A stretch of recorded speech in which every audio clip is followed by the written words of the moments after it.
बिस्मिल्लाहिर्रहमानिर्रहीम। अस्सलाम वालेकुम नाजरीन, आज हम शैतान कहानी के साथ आपकी खिदमत में हाजिर हैं। एक बे औलाद जोड़े का किस्सा। ले पालक की वजह से तबाही उनका मुकद्दर ठहरी। लेकिन कहानी में आगे बढ़ने से पहले हमेशा की तरह आप तमाम दोस्तों से इल्तिमास है कि हमारे चैनल जरा सी आहट को सब्सक्राइब कर दीजिए और साथ घंटी के बटन को दबा दीजिए ताकि हमारी आने वाली न्यू कहानी का नोटिफिकेशन आपको मिल सके। शुक्रिया। मैं अपने अखबार के दफ्तर से छुट्टी करके रात के 2 बजे घर की तरफ जा रहा था।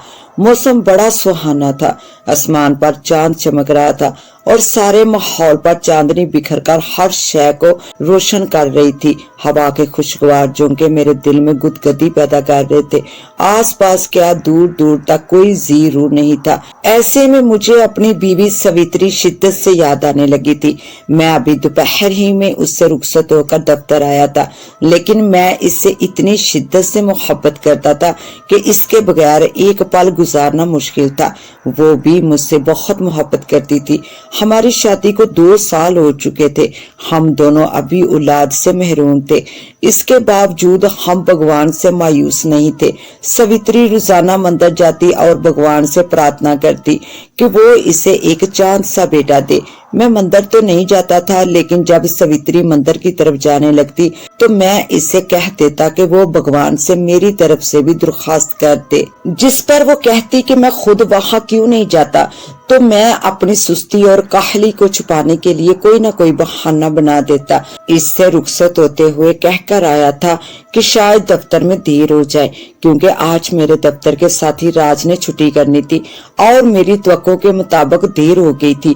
जबकि आम हालात में मैं रात 12 बजे से पहले छुट्टी कर लेता था। मैं अपने ध्यान में चला जा रहा था। अचानक मुझे किसी बच्चे के रोने की आवाज सुनाई दी। मैंने फौरन इधर उधर देखा और ये जानने की कोशिश की कि आखिर बच्चे की आवाज कहाँ से आ रही है। मेरा ख्याल था कि वो किसी मर्द या औरत वगैरह की गोद में होगा, लेकिन आवाज मुझे कचरादान के पास से आई। तो मैंने बेअख्तियार इस तरफ देखा और फिर वहाँ कचरे के ढेर के करीब मुझे कोई चीज हरकत करती दिखाई दी। मैंने गौर किया तो वो एक बच्चा था जिसके हाथ पैर हिल रहे थे। मैं फौरन इसकी तरफ लपका और करीब पहुंचकर बच्चे के पास बैठ गया। वो एक मासूम बच्चा था। मैं समझ गया था कि कहानी क्या होगी। यही कि किसी माँ ने नाजायज हरकत करने के बाद इस बच्चे को जना होगा और फिर अपनी ममता को अपनी इज्जत के बारी कदमों तले रोनते हुए वो इस मासूम को यहाँ छोड़ गई होगी। इसने आगे बढ़कर बच्चे को उठा लिया। वो नंगा था। मैंने इसके जिस्म पर से मिट्टी वगैरह को साफ किया और इसे लेकर घर की तरफ चल पड़ा। बच्चा बड़ा खूबसूरत और सेहतमंद था। मैंने इसे खुद से लपेट लिया। वो मेरे साथ घर आने के बाद खामोश हो चुका था। मैं सोचने लगा कि भगवान ने मुझे इस तरह बच्चा दे दिया है, अब इसकी हिफाजत और इसकी परवरिश मेरा फर्ज था। मेरा इरादा था कि मैं इसे अपने पास ही रखूंगा, लेकिन मुझे नहीं मालूम था कि सवित्री भी इसे अपने पास रखना पसंद करेगी या नहीं। मैंने फैसला किया कि इसने इसे आश्रम में दे देने के लिए कहा तो मैं इसे समझाऊंगा कि जब तक हमारे यहाँ बच्चा नहीं हो जाता हम इस मासूम को अपने साथ ही रखेंगे।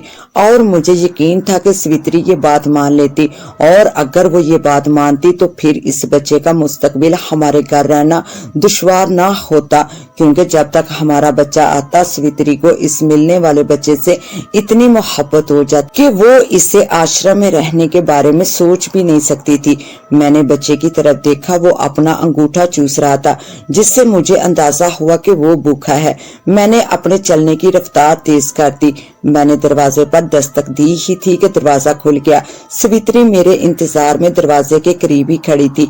उसने मेरी पहली दस्तक पर ही दरवाजा खोल दिया था। मेरे हाथों में बच्चा देखकर उसके चेहरे पर कई सवालिया निशान उभर आए।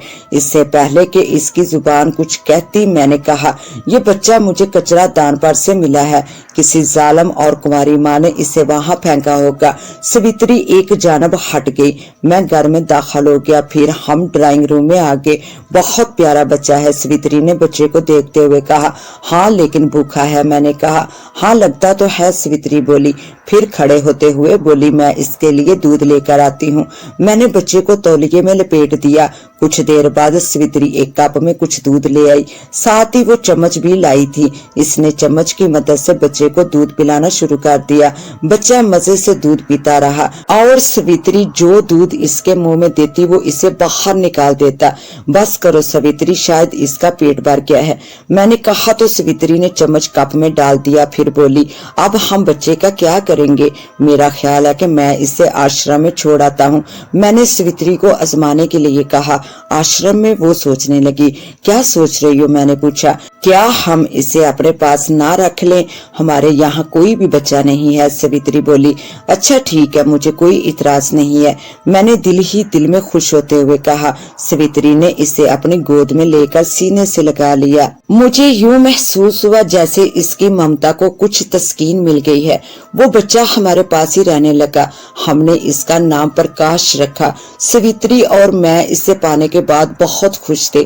اگر تمہارا اپنا بچہ آ گیا تو کہیں تمہاری ممتا میں کمی تو واقع نہیں ہو جائے گی؟ ایک روز میں نے باتوں باتوں میں سویتری سے مسکرا کر پوچھا۔ نہیں، یہ تو میرا ہی بچہ ہے، میں اس سے خود سے کیسے جدا کر سکتی ہوں؟ کیونکہ جب تک ہمارا بچہ نہ آ جاتا اور سویتری اپنے کہنے کے مطابق پرکاش کو اپنا ہی بچہ تصور کرتی، اس وقت تک میں پوری طرح مطمئن نہیں ہو سکتا تھا۔ مجھے اب بھی شک تھا کہ اپنا بچہ آ جانے کے بعد پرکاش کے لیے سویتری کی محبت میں کمی آ جائے گی۔ ایک رات میں دفتر سے رات 1 بجے گھر آ رہا تھا۔ راستہ اور آس پاس کا علاقہ حسب معمول ویران تھا، دور دور تک کوئی نہیں تھا۔ میں اس کچرا دان کے قریب سے گزر رہا تھا جہاں سے مجھے پرکاش ملا تھا۔ اچانک ایک غیبی آواز نے مجھے ٹھٹکنے پر مجبور کر دیا۔ کسی نے مجھے پکارا۔ میں نے کچرا دان کی طرف دیکھا، وہاں ایک خوبصورت عورت کھڑی تھی۔ جی فرمائیے، آپ نے مجھے پکارا؟ میں نے پوچھا۔ وہ عورت چلتی ہوئی میرے قریب آ گئی اور بولی، مجھے میرا بچہ واپس چاہیے۔ تمہارا بچہ کون؟ میں نے اس کی بات پر غور کرتے ہوئے پوچھا۔ ویسے مجھے اندازہ ہو چکا تھا کہ وہ پرکاش کے بارے میں بات کر رہی ہے، وہی جسے تم اس رات اٹھا کر لے گئے تھے، اس نے جواب دیا۔ لیکن تم کون ہو؟ میں نے اس کا جائزہ لیتے ہوئے پوچھا۔ تفصیلی جائزے سے اندازہ ہوا کہ وہ بے حد خوبصورت اور حسین ہے، کسی بھی مرد کو بہکانے میں اسے زیادہ محنت نہ کرنی پڑتی۔ میں اس کی ماں ہوں، اس نے جواب دیا۔ تو میں نے غصے سے اس کی طرف دیکھا اور گراتے ہوئے بولا، بہت جلدی یاد آ گیا تمہیں تمہارا بچہ؟ تمہیں تمہارا بچہ نہیں مل سکتا۔ تم جیسی ظالم عورت کے لیے یہی سزا ہے کہ تمہیں تمہارے بچے کا منہ بھی نہ دکھایا جائے۔ وہ میرا بچہ ہے، میں اس کی ماں ہوں، تم مجھے میرا بچہ لا کر دو۔ وہ قدرے سخت لہجے میں بولی۔ ماں، میں نے تنزیہ انداز میں کہا۔ یہ ممتا اس وقت کہاں جا سوئی تھی جب تم اس بچے کو یہاں پھینک رہی تھی؟ میں اس وقت مجبور تھی، مجھے عزت کا ڈر تھا۔ وہ بولی۔ عزت کا ڈر؟ میں تنزیہ انداز میں ہنسا۔ کس عزت کی بات کر رہی ہو؟ اس کی جسے تم اپنی جوانی کے نشے میں کسی بھوکے بھیڑیے کے حوالے کر چکی تھی اور جس کے نتیجے میں پرکاش جیسا خوبصورت بچہ وجود میں آیا۔ میں نے لہجے کو سخت کرتے ہوئے کہا، سنو میڈم، اب یہاں سے چلتی پھرتی نظر آؤ۔ زیادہ عزت اور ممتا کا ڈونگ رچایا تو پولیس کے حوالے کر دوں گا تمہیں، پھر وہاں تمہیں پتا چلے گا کہ عزت کیا ہوتی ہے، اور تمہارے اس عاشق کو بھی تھانے بلوایا جائے گا جس نے تمہارے اس خوبصورت بدن سے کھیلنے کے بعد تمہیں تنہا چھوڑ دیا ہے۔ اگر وہ کم وقت تمہارا ساتھ دیتا تو تم اس وقت اکیلی یہاں نہ ہوتی۔ تم سمجھنے کی کوشش کرو، یہ معاملہ وہ نہیں ہے جو تم سمجھ رہے ہو، یہ انسانوں کا معاملہ نہیں ہے۔ میرا بچہ واپس کر دو، اسی میں تمہاری بھلائی ہے، ورنہ تمہارا بہت بھیانک انجام ہوگا۔ وہ عورت بولی۔ میں سمجھ گیا کہ اب وہ مجھے خوفزدہ کرنا چاہتی ہے تاکہ میں اس کا بچہ اس کے حوالے کر دوں، جبکہ میرا پرکاش کو واپس کرنے کا کوئی ارادہ نہیں تھا، اور سویتری اس سے اس قدر محبت کرنے لگی تھی کہ اس سے ایک لمحہ بھی دور نہیں رہ سکتی تھی۔ لیکن اس عورت کی زبانی یہ سن کر میں یہ بھی سوچ رہا تھا کہ مجھے پرکاش کو اس کے حوالے کر دینا چاہیے، کیونکہ بہرحال وہ اس کا بیٹا تھا، اور اگر اسے اپنی غلطی کا احساس ہو گیا ہے اور وہ اپنے بیٹے کو پالنا چاہتی ہے تو پھر پرکاش کو اس کے پاس رہنا چاہیے۔ لیکن مجھے پرکاش سے اس قدر محبت ہو چکی تھی کہ میں اس سے جدائی برداشت نہیں کر سکتا تھا، اور پھر سویتری تو شاید اس کے بغیر मर जाती। मुझे अपने सामने मौजूद औरत से भी हमदर्दी महसूस हो रही थी, लेकिन मुझे अपनी बीवी से भी हमदर्दी थी। मैं इसे किसी किस्म का दुख नहीं देना चाहता था। मैंने फैसला किया कि मैं इस औरत को समझाने की कोशिश करता हूँ कि प्रकाश हमारे पास बिल्कुल ठीक ठाक और महफूज है, और अगर वो औरत चाहे तो मैं इसे इससे मिलाता रहूंगा, लेकिन मैं प्रकाश को इसके हवाले नहीं कर सकता, क्योंकि इस तरह सवित्री को ना जाने क्या कुछ हो सकता था। वो प्रकाश की जुदाई का सदमा बर्दाश्त नहीं कर सकती थी। और फिर मैंने इस औरत को ये बात समझाई। वो बोली, तुम कल तक प्रकाश को मेरे हवाले कर दो इसी जगह, वरना तुम्हारे साथ बहुत बुरा होगा। ये इंसानी मामला नहीं है, वो कोई इंसान का बच्चा नहीं है। क्या बकवास कर रही हो तुम? मुझे खौफजदा करना चाहती हो? तुम्हारा क्या ख्याल है कि मैं तुम्हारी इस बकवास से खौफजदा होकर प्रकाश को तुम्हारे हवाले कर दूंगा? नहीं, ये कभी नहीं होगा। मैं तो तुमसे हमदर्दी कर रहा हूँ कि चलो मैं तुम्हें इससे मिलवाता रहूंगा, लेकिन तुम गलत हथकंडे इस्तेमाल करके इसे मुझसे हासिल करना चाहती हो। अब तो मेरा ख्याल है कि मैं तुम्हें पुलिस के हवाले कर दूं। मैंने गुस्से से कहा, देखो मैं तुम्हें आखिरी बार समझा रही हूँ, सीधी तरह कल तुम बच्चे को यहाँ ले आओ, वरना हर किस्म के नताइज के तुम खुद जिम्मेदार होंगे। बोलो, क्या कल दे रहे हो या नहीं? इसने खूनख्वार लहजे में कहा। नहीं, मैं नहीं लाऊंगा, मैंने इससे खौफजदा ना होते हुए जवाब दिया। बस तो फिर ठीक है, अब तुम तैयार हो जाओ अपनी तबाही के लिए, इसने कहा और पलटकर चल पड़ी। इस कहानी का बकिया हिस्सा देखने के लिए पार्ट 2 का विजिट करें। इसके साथ ही अब मुझे दें इजाजत, मिलते हैं इंशाल्लाह पार्ट 2 के साथ। तब तक के लिए अल्लाह निगहबान।